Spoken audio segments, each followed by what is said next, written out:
Now,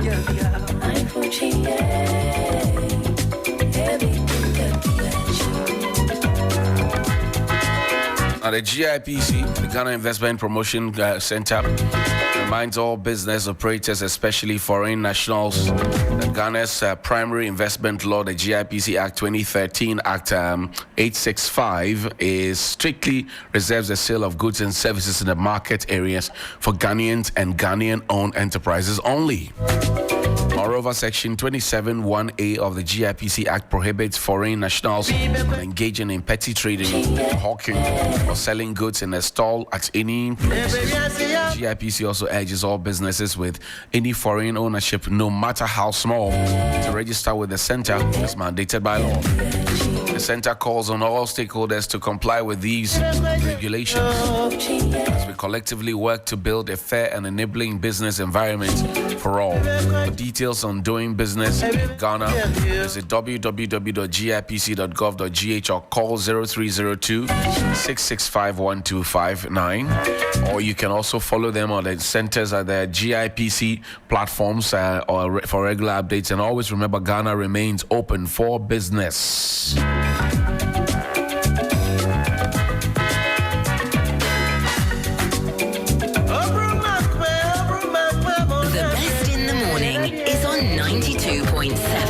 Sunrise on 3FM.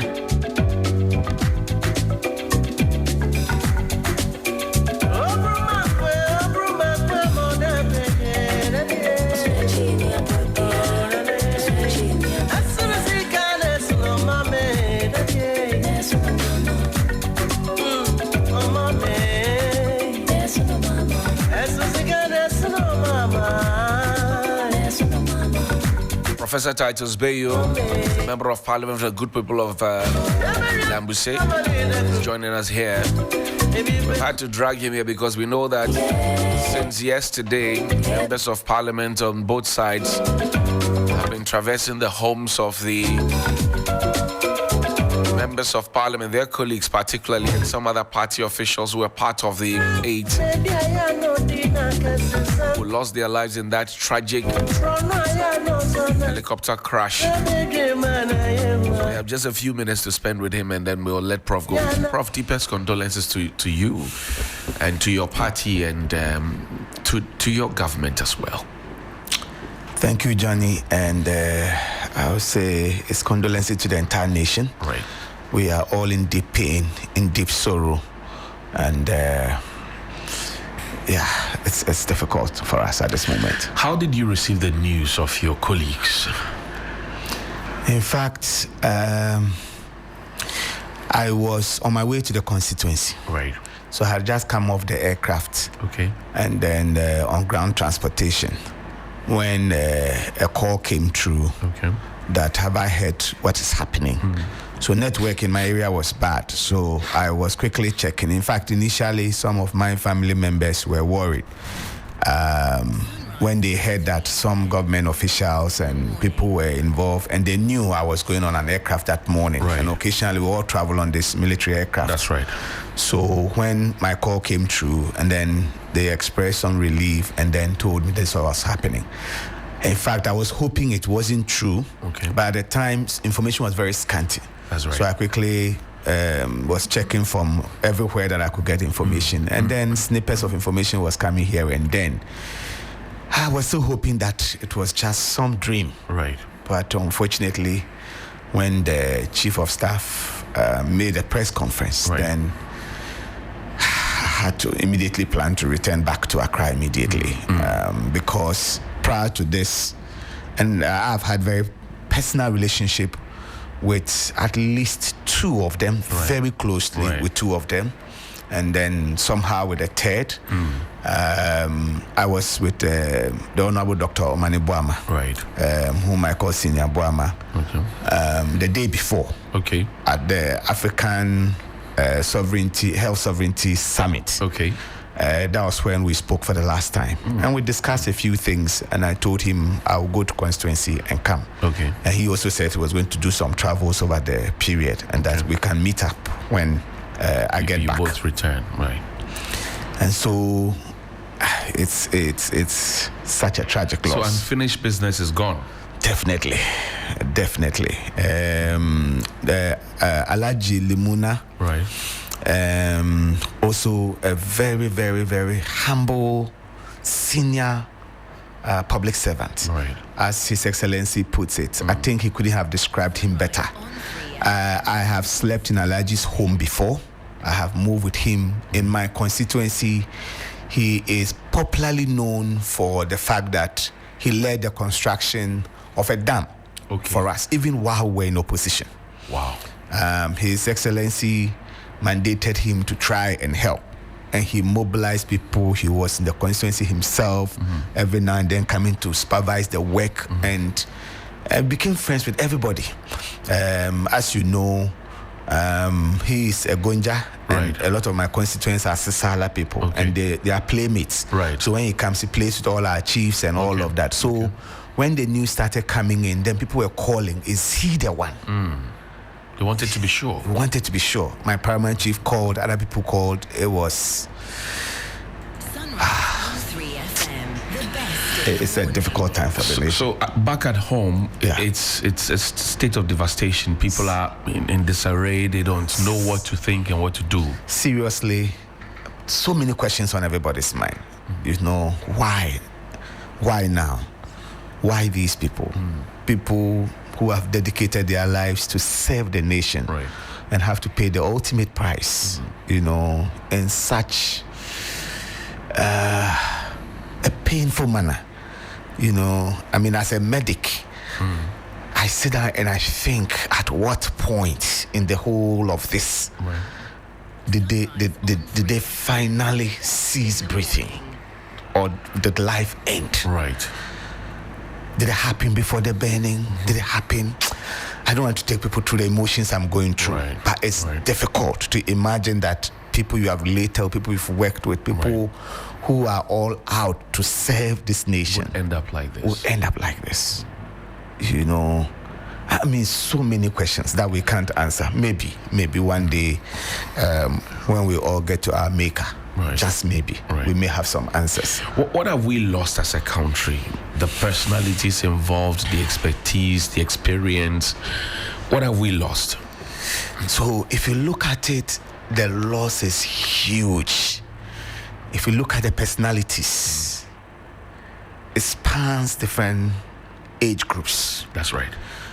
We have very seasoned elderly people, whose counsel, wisdom, we still depend on. That's right. Like Dr. Sapon. That's right. Like Alaji Limuna. And then we have young military officers in the prime of their life. That's right. With several years ahead of them. Imagine the squadron leader. That's right. A few ranks to continue to rise. Promising person. The aircraft technician and all those people. Someone like Dr. Omane Boama.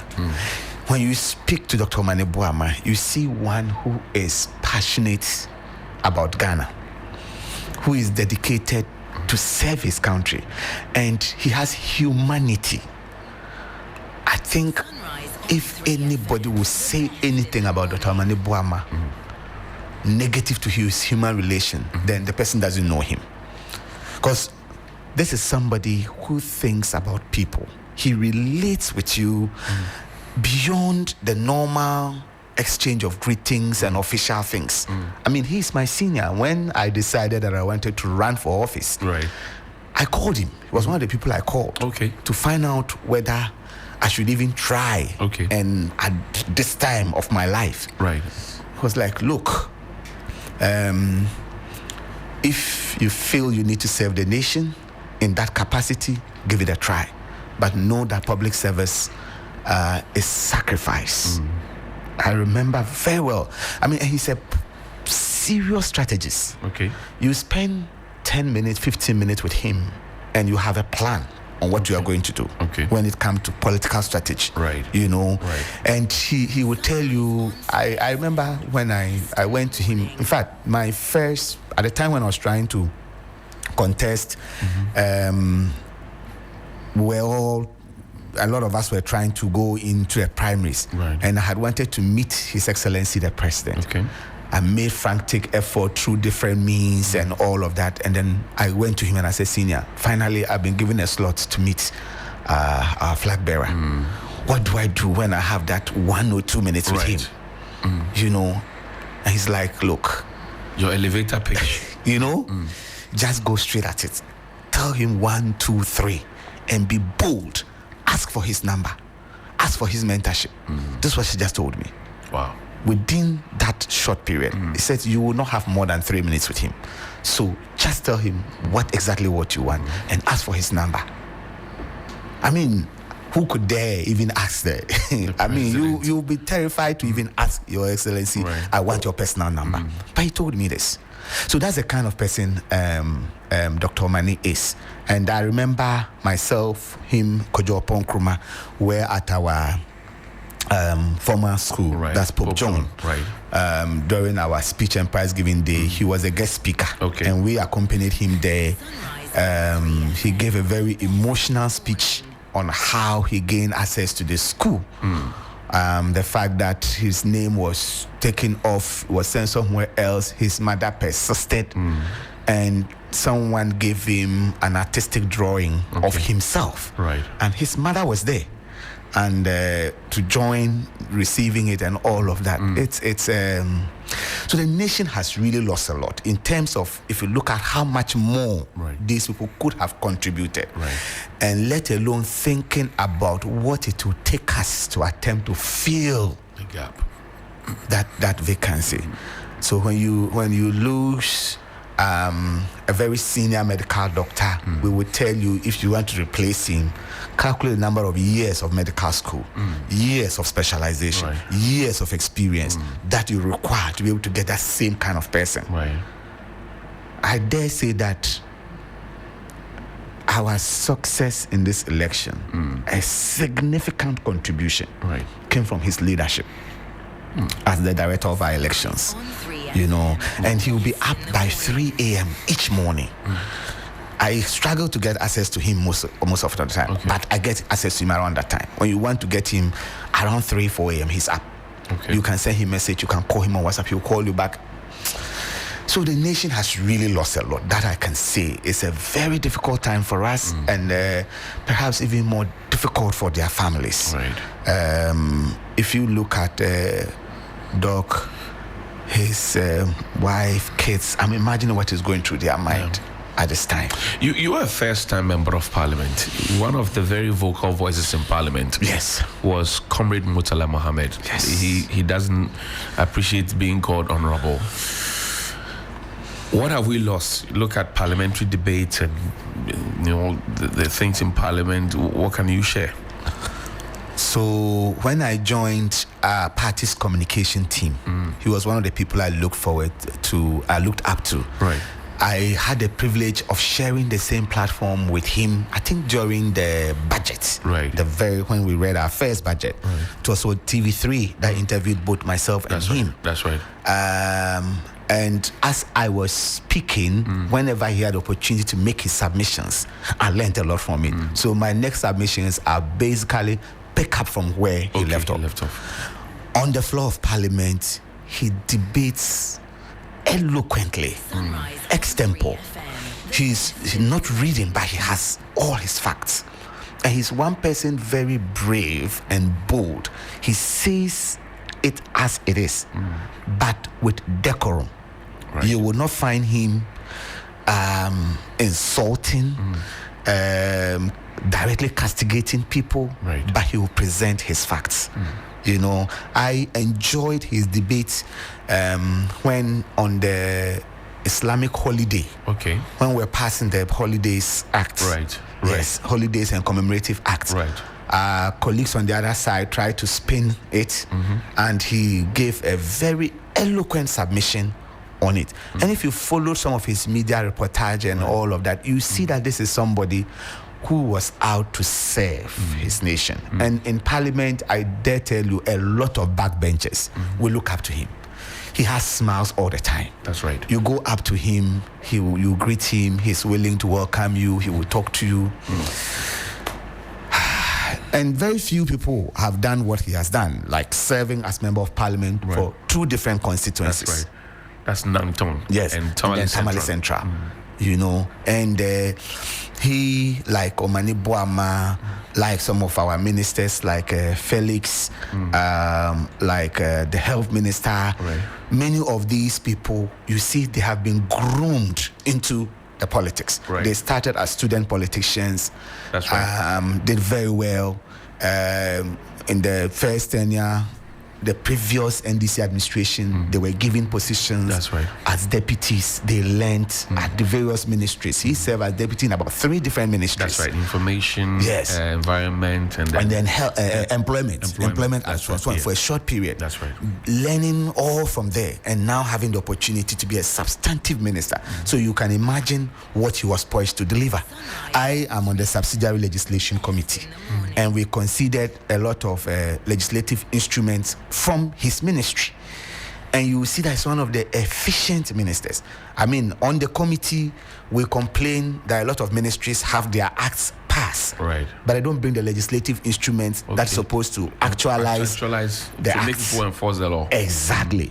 But in this very session, we passed several acts on EPA, environmental legislative instrument, a lot of them that he pushed through, and he himself will come and talk to us, explain the rationale. Where he's not available, he sends the technical men, and he's around to defend it. So you see that it's painful, very, very, very, very painful, that he will pay the ultimate price trying to defend the environment. It is painful. It is very painful. I'm not sure exactly what we can leave as a legacy for him, but the nation must think and rise up. How do we pick up from here? We are on our backs now. Clearly, yesterday, His Excellency the President admonished us and advised us, encouraged all of us to pick up. But how do we do it? It's a very difficult time, and in fact, a few colleagues who call me and say, you are a doctor, I'm sure you are perhaps able to handle this better. And I told them, no, it's not that easy, even on me as a medical doctor. I have been with people at the point of death severally. I've had to counsel people very difficult times that, look, we are going to lose this patient, unfortunately, and all of that. But this has come to me in a very different dimension. What I would say as a people is that to Ghana, to the nation, is that painful as this loss is, to pick up the pieces, first we must remember that these are very distinguished gentlemen who served the nation. For those who are people of faith, we should know that as they have served their maker very well, and the maker has decided to call them in the life after this place, they would find a good place, because they were not up to something bad. They were not up to something evil. They were just going in the service of this nation. It is my prayer that God will have mercy on their souls and receive them into his bosom. So that should comfort us. The second thing is that, what have they lived for? If we can extol those virtues, those values as a nation, then we can begin to make progress. If we can let these devastating laws inspire us that we are going to make a difference in the area of the environment, which is what these gentlemen, gallant soldiers of ours, paid the ultimate price for, I think, again, that should comfort us. But in the immediate time, let's solidarize in grief. Let's come together as comrades, as fellow countrymen. Let's feel the pain. And what we can also do to help us quickly move on is to be sensitive to the feeling of people, to the emotions of people. So people who are sharing images that they should not share should desist. People who are passing comments that they should not pass should desist. Let's follow the admonition of His Excellency the President, that this is not time for politics. This is not time for divisiveness. This is not time for a blame game. This is not time for conspiracy theories. It's a time for us to unite, stand with these families, let them know we share in their pain. They were close to them, but also close to us. Right. They know these people better than we have known them, but we share in their pain and leave something as a memoir to this to their families. If we can do that, I think we can come up together as a nation, go through this grief, and then we'll be fine. People should be allowed to cry. Right. It is allowed. It's part of the grieving process. People are allowed to be in a state of denial. For myself, until I walked up to the Jubilee House, right, to see their images there, backdrop, right, you know, and then lay some flowers, I was still believing that it's not true. So it's allowed to be in a state of denial. It's allowed for people to cry, let out the emotion, cry. Sunrise on 3FM, the best in the What morning. is not allowed is to be insensitive at this moment. Right. Nobody wishes death for even your enemy. You know, death is so final. And some of the things we know in the health space is so final that anything that can be done to prevent it must be done. And when it has occurred, the vacuum is irreplaceable. And so let's be a bit sensitive. Right. I would just appeal no sharing of images from that place, right, no unsavory commentary, nothing of the sort. If you have nothing to say, shut up. And let those who are grieving grieve. If you have something positive to say to encourage someone, go ahead. When we hear the individual lives of these people, someone with a baby of a month, or is it 2 months 2 months old baby, someone who got wedded not too long ago, someone, kids are out of the country, an only mother, a child of a mother. When we hear these stories, it tells you that these are real human beings, and there are people grieving, maybe more than we are doing. So please, let's be sensitive, and if you are able to master the courage to utter a word, call a friend and console a friend, cry together on the phone, and we move on as a nation. Gradually, we will get there. I am very sure we will get out of this, but some lessons must follow us. And I'm hoping that when all the investigations are done and we know what has led to this, and we are very sure that we are preventing another of such a disaster from happening, when we have travel policies that prevent this from happening, when we have been able to tame and control the environment as a memory to these people, I think our nation can look back and be proud. Thank you. Prof. Titus Beyuo is Member of Parliament for Lambussie constituency, and we will have to excuse him so that he can join his colleagues. Prof, we're grateful as always for joining us. Thank you very much. Thank you so much indeed. Let's go back to Parliament and then reminisce on the vetting of Comrade Murtala Mohammed. Who's now late. The word late doesn't feel well in my mouth, but it happened. Listen. Comrade Murtala, congratulations. And you did not run away from Nanton for nothing. You came to Tamale and you are now a king there. Once again, congratulations. Honorable, I'm coming home. We know the ministry you are going plays a pivotal role in economic development in this country. I know your capabilities, but I want to find out from you, what are the main environmental issues confronting this country? Can you list some of these? Well, you look. Evening of reflection and memorial is one in honor of our departed colleagues. The environment is destroyed, and I must also add that, Mr. Chairman, the responsibility of protecting and ensuring that we sustain the environment is a religious one, maybe unknown to many people. If you read Genesis 2:15, there is ample statement that demonstrate that we must all do everything possible to protect the environment. And if you come and read the Quran chapter 2, verse 30 in Surah Al-Baqarah, Allah himself admonished us. There are hadiths, and when I say hadiths, these were the sayings and the practices of the whole Prophet, where he insisted that even in war, do not cut down trees. So there is some reasons why everybody, and I believe that in African traditional religions, they tell you that when the last tree is cut, the last man dies. If you read other religious groupings, Judaism, Zoroastrianism, Buddhism, you see that they all have aspects of the need to protect the environment. So if you ask me, I think that is one major challenge, and it encapsulates a lot of things, because they cut down trees, they destroy water bodies, they destroy livelihood, they destroy the habitat that lives in them. So if I say Galamsey, I think that it encapsulates a lot of aspects of the examples that I may be given as one of the things that affects our environment. Thank you. Chairman, a follow-up. I'm happy you mentioned about cutting down trees. Can you tell us the percentage of forest cover about 50 years ago in Ghana? Mr. Chairman, I will not be able to.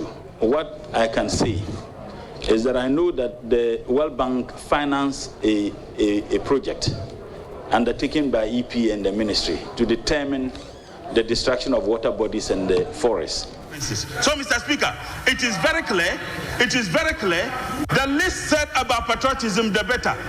And now my brother is telling us that, you see, we are patriot, and that is why we are supporting. That is why we have never been against any of such intervention. As a matter of fact, you have staged more worked out in this parliament than your total number in parliament. You have staged more worked out in this parliament than the total number of your representation. Patriotic citizens do not walk out. Conclude. They argue with reason.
In Parliament that we could count on to speak the truth and to be honest and straightforward.